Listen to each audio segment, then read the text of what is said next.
오늘은 부활절 셋째 주일입니다. 오늘도 기독교 핵심 사상인 부활에 대해서 진지하게 한번 여러분들과 이야기 나누고 생각해 보는 시간을 갖겠습니다. 우리 동탄하이 교회 예배 후에 하는 프로그램 삶과 신앙 나누기 30날을 통해 제가 이제 한 가지 알게 된 것 중 하나는요.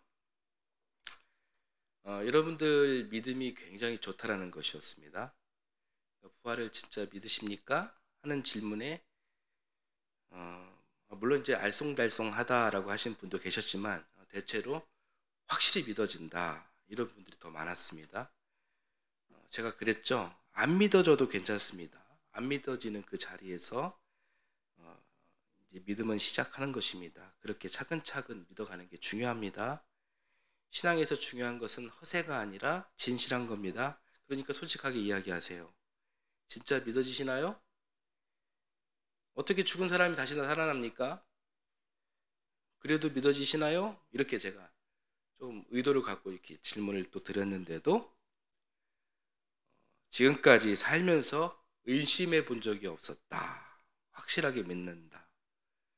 이렇게 대체적으로 이렇게 말씀을 하셨습니다. 솔직히 저는 좀 엄청 놀랐습니다. 이 세상에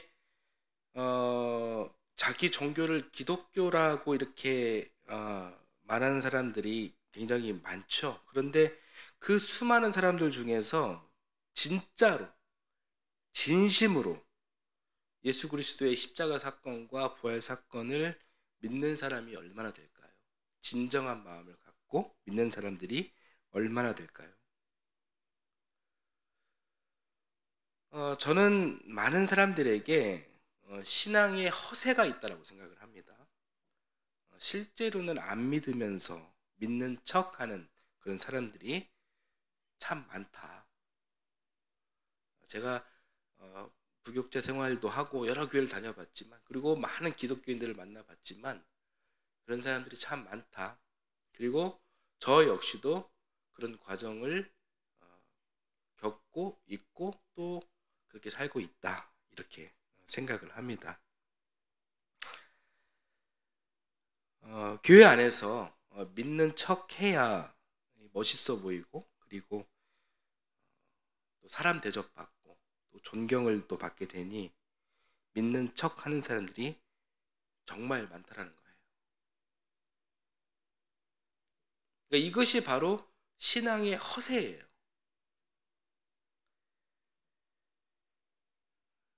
그런데 확실하게 믿는다라는 우리 교회 교인들의 얼굴을 보니까 우리 교인들의 마음속에 진심이 느껴졌습니다. 우리 교인들은 진짜였어요. 정말 진실하게 느껴졌습니다. 여러분들 그 아름다운 믿음을 잘 유지 관리하시길 바랍니다. 그 30나에서 그 질문이 뭐였냐면 믿음의 상태를 상중하로 봤을 때 여러분들의 상태는 무엇입니까? 이런 이야기였잖아요. 뭐 상이라고 이야기하시는 분들 있었고요. 또 중이나 또 하로 이야기하는 분들도 계셔요. 그분들 괜찮습니다. 저는 오히려 솔직하게 자기 신앙 상태를 고백하고 허세 부리지 않은 그 모습이 정말로 귀하다라고 생각을 합니다. 그것이 진실한 겁니다. 어떻게 보면 그렇게 진실하신 분이 점진적으로 이렇게 믿음을 회복하면 그 사람이 하나님 앞에 끝까지 진실할 수 있는 거예요. 그리고 어쩌면 기본적으로 이성적 그런 사유와 판단을 하는 사람들에게 이 초월적 믿음인 부활이 안 믿어지는 게 믿어지는 것보다 더 쉽고 어떻게 보면 당연한 겁니다. 결코 그 마음이 이상한 현상이 아니라는 사실을 말씀드립니다. 예수님의 제자들은 어땠을까요? 예수님의 제자들은 확실하게 잘 믿었을까요? 예수님 살아생전에 예수님과 동거동락하고 또 가르침을 직접 받았던 예수님의 제자들, 이 사람들은 좀 뭔가 좀 달라야 되지 않을까요? 달라야 하는 거 아닌가요? 그런 기대가 있죠. 예수님의 직속 제자들은 부활을 대하는 모습이 과연 어땠는지 오늘 말씀을 통해 한번 살펴보겠습니다. 살펴보면서 우리에게 주는 교훈이 무엇인지도 함께 보도록 하겠습니다. 오늘 우리가 읽은 본문은 누가복음 24장 28절에서 35절까지이지만 오늘 이야기는 13절부터 시작됩니다. 13절부터 16절까지 말씀을 같이 한번 읽어보겠습니다. 같이 읽겠습니다. 마침 그날에 그들 가운데 두 사람이 예루살렘에서 한 30리 떨어져 있는 엠마오라는 마을로 가고 있었다. 그들은 일어난 이 모든 일을 서로 이야기하고 있었다. 그들이 이야기하며 토론하고 있는데 예수께서 가까이 가서 그들과 함께 걸으셨다. 그러나 그들은 눈이 가려져서 예수를 알아보지 못하였다. 네. 사진을 한 장 보여주시겠습니까? 네. 예수님의 죽음 이후에 두 제자는 엠마오라는 마을로 가고 있습니다. 엠마오로 가는 이 두 제자의 모습은 예수님의 부활을 깨닫지 못한 채 서로 이야기를 주고받고 있었어요. 이때 부활하신 예수님께서 등장하시면서 이들의 이야기에 동참하십니다. 예수님께서 무슨 이야기를 그렇게 하냐고 물었고 이들은 대답합니다. 예수님과 주고받은 이들의 이야기를 한번 보겠습니다. 18절부터 21절 전반부까지 한번 먼저 보겠습니다. 같이 읽겠습니다. 그때에 그들 가운데 하나인 글로바라는 사람이 예수께 말하였다. 예루살렘에 머물러 있으면서 이 며칠 동안에 거기에서 일어난 일을 당신 혼자만 모른단 말입니까? 예수께서 그들에게 물으셨다. 무슨 일입니까? 그들이 그에게 말하였다. 나사렛 예수에 관한 일입니다. 그는 하나님과 모든 백성 앞에서 행동과 말씀에 힘이 있는 예언자였습니다. 그런데 우리의 대통령들과 지도자들이 그를 넘겨주어서 사형 선고를 받게 하고 십자가에 못 박아 죽였습니다. 우리는 그분이야말로 이스라엘을 구원하실 분이라는 것을 알고서 그분에게 소망을 걸고 있었던 것입니다. 네. 나사렛 예수는 선지자이며 이스라엘을 구원할 자인데 대제사장과 관리들이 그를 십자가에 못 박았다라는 이야기입니다. 여기까지는 비교적 괜찮아요. 그리고 이어지는 이야기도 있습니다. 이어지는 이야기는 예수님의 십자가 죽음 이후의 이야기예요. 자, 21절 하반절부터 24절까지를 또 함께 읽겠습니다. 같이 읽겠습니다. 그뿐만 아니라 그런 일이 있은 지 벌써 사흘이 되었는데 우리 가운데서 몇몇 여자가 우리를 놀라게 하였습니다. 그들은 새벽에 무덤에 갔다가 그의 시신을 찾지 못하고 돌아와서 하는 말이 천사들의 환상을 보았다는 것입니다. 천사들이 예수가 살아계신다고 말했다는 것입니다. 그래서 우리와 함께 있던 몇 사람이 무덤으로 가서 보니 그 여자들이 말하였고 그분은 보지 못하였습니다.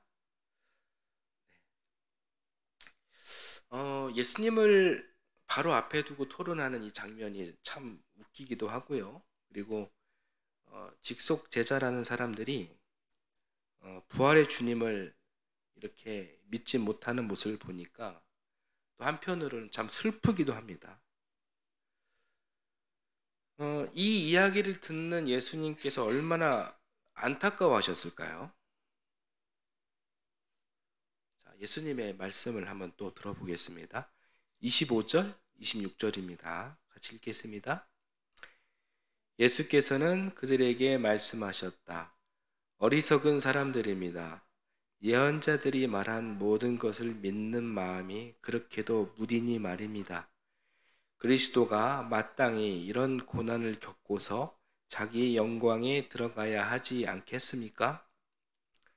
이 말씀은요, 고난 후에 영광이 있다라는 말씀입니다. 십자가 뒤에 부활이 있다라는 말씀입니다. 이 말은 예수님께서 생전에 살아 계셨을 때 이것이 복음의 핵심이다라고 그렇게 수도 없이 수차례 그렇게 설명한 이야기들입니다. 그럼에도 여전히 이 진리를 신뢰하고 있지 못하니 정말 답답해하시고 안타까워하시는 예수님의 그 마음이 이 대목에서 읽혀지고 있는 것입니다. 그리고 우리가 오늘 읽은 본문으로 이어지는 거예요. 제자들은 자기 집에 다다르고 또 밤이 되자 예수님을 자기 집에 초대해서 저녁을 대접하고 하룻밤 묵을 박을 제공합니다. 그래도 다행인 것은 예수님 제자답게 손님 대접하는 일은 몸에 잘 밴 것 같아요. 자, 제자들 집에서 무슨 일이 있었는지 또 말씀을 통해서 함께 보겠습니다. 30절, 31절입니다. 같이 읽겠습니다. 그리고 그들과 함께 음식을 잡수시려고 앉으셨을 때에 예수께서 빵을 들어서 축복하시고 떼어서 그들에게 주셨다. 그제서야 그들의 눈이 열려서 예수를 알아보았다.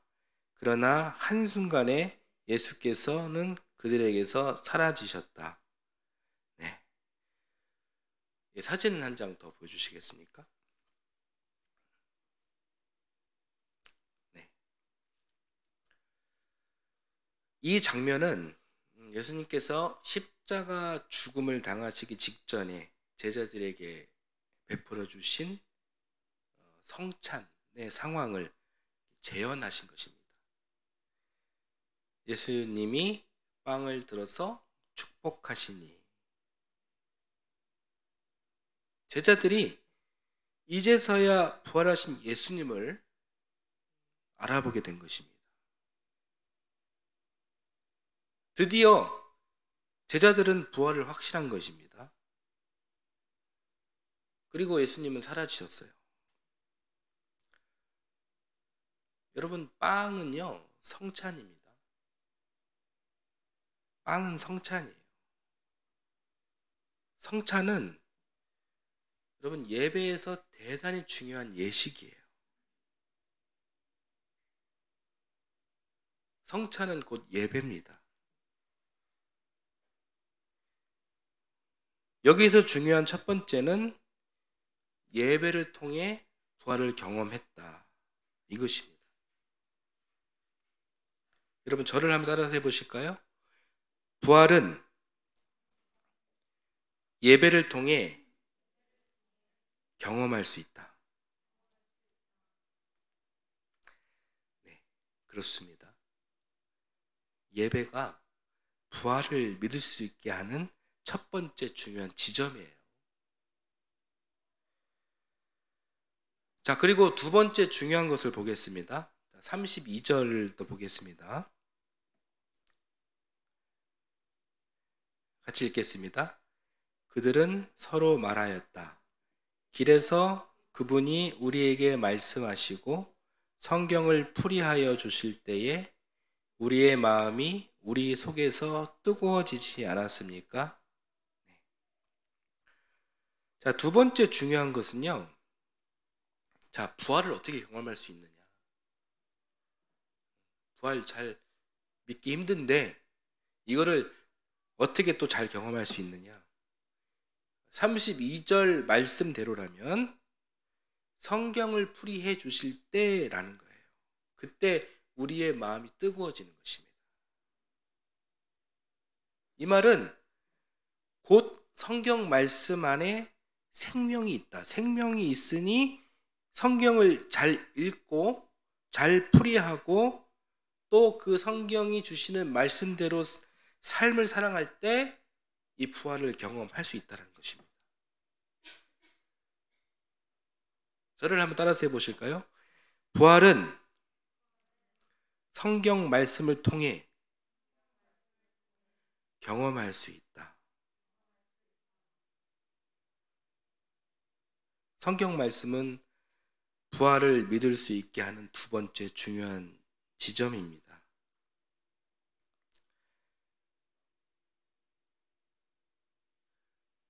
엠마오로 향하는 두 제자 이야기를 우리 삶에 잠깐 적용해 보겠습니다. 제가 다시 한번 질문을 해 볼게요. 여러분은 얼마나 믿음이 있는 분들일까요? 예수님의 부활을 진짜 믿으시나요?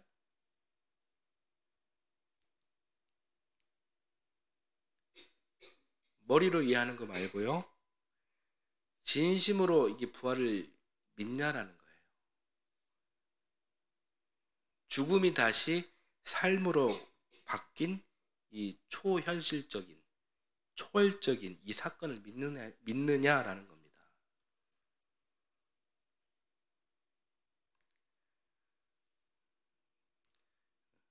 제가 보니까 동공이 끄떡없는 분들도 계시고 동공 지진이 일어나는 분들도 계십니다.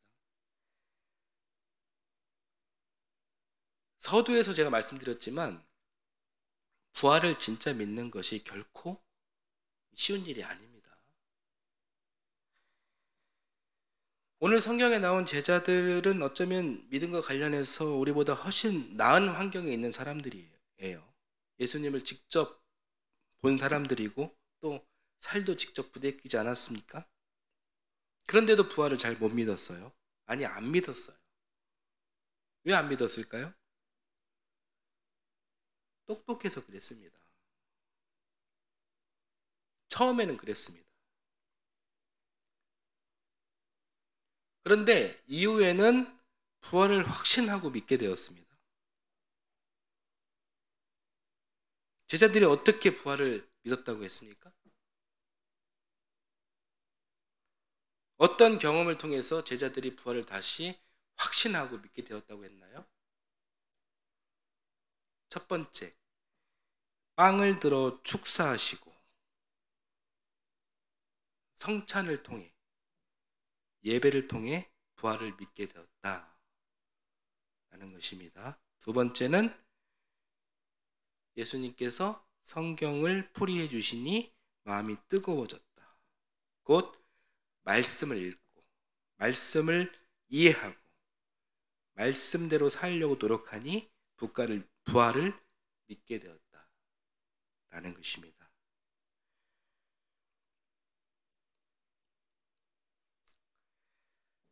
다시 오늘날 우리들의 그 모습을 한번 보겠습니다. 우리는 이기심이 가득하고 욕심이 가득한 유한한 존재다 보니 어쩔 수 없이 부활을 자꾸 까먹습니다. 머리는 믿어도 마음으로는 잘 안 믿으려고 합니다.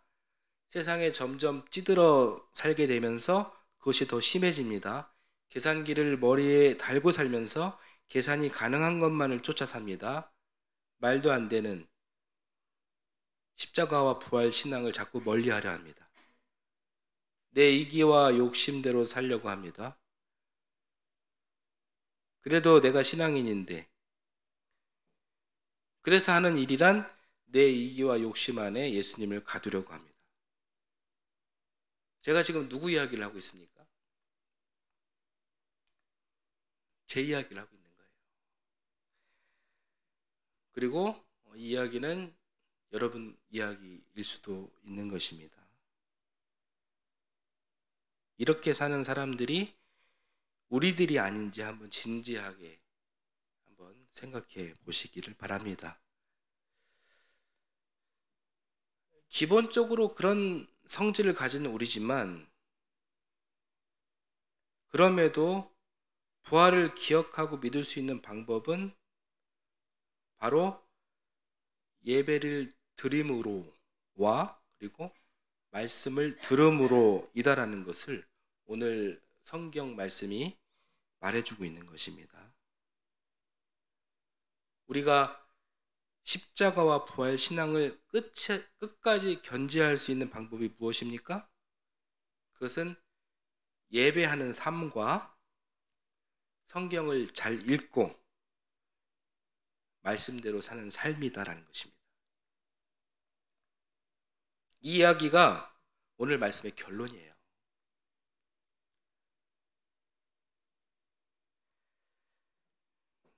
결론 다음에 또 결론이 하나 있는데 이야기를 할까 말까 되게 고민입니다, 지금.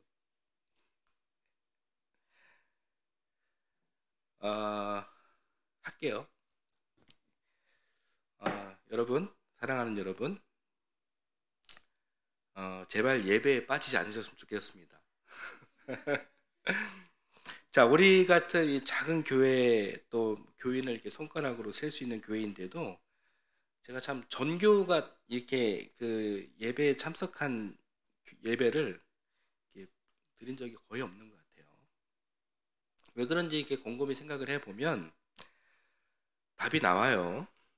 제가 이런 말씀 드려 죄송합니다만, 여러분들 삶의 우선순위에서 예배가 좀 밀려도 조금 압도적으로 밀리지 않나 이런 생각을 할 때가 좀 있습니다. 비가 오면 비가 와서, 날씨가 좋으면 날씨가 좋아서, 몸이 아프면 아파서, 조금 문제가 있으면 그 문제 때문에 이 예배 드리는 일이 우선순위에 좀 밀린다라는 거예요. 그러면서 주님께서 주실 복은 간절하게 갈망하고 있지는 않은지 한번 우리가 생각을 해봤으면 좋겠다라는 이야기를 드립니다. 좀 예배 안 드려도, 예배 좀 빠져도 주님은 나를 사랑하실 거야. 목사님이 우리 주님은 사랑의 주님이라고 하셨잖아. 맞아요. 우리 주님은 사랑의 주님이시기 때문에 여러분을 결코 포기하지 않으십니다. 그러나 우리 주님이 신앙생활을 편리적으로 하는 여러분을 보면 얼마나 안타까워하실까, 이런 생각을 한번 해보셨으면 좋겠습니다. 주님은 우리를 사랑하시되 죽기까지 사랑하셨는데 이기적인 우리의 선택적 신앙생활에 대해 주님께서 좋아하실까요? 제가 이런 설교를 안 합니다. 거의 동탄아이교회 지금 7년차 목회를 하고 있는데 거의 처음인 것 같아요.